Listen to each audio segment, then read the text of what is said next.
Welcome to the Slop Temple. We pray this video helps. You begin by opening Paint 3D and loading your base image or starting a blank canvas. Use the canvas toggle and set your dimensions so everything scales correctly. Next, select the area you want separated with the Select tool and choose Copy then Paste. This creates a new object that acts like a layer. You do this now because Paint 3D lacks traditional layers. Each pasted object functions as its own editable element, so organize early to avoid rework. Once you have separate pasted objects, treat them as layers. Move, rotate, resize, and flip each piece to build composition. Use the Edit menu to nudge objects forward or backward.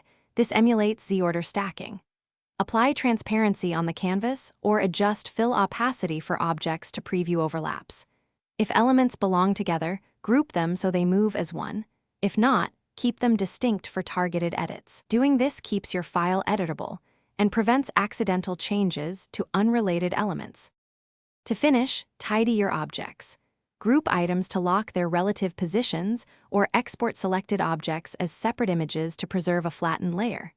Save the project in Paint 3D format to keep all objects editable.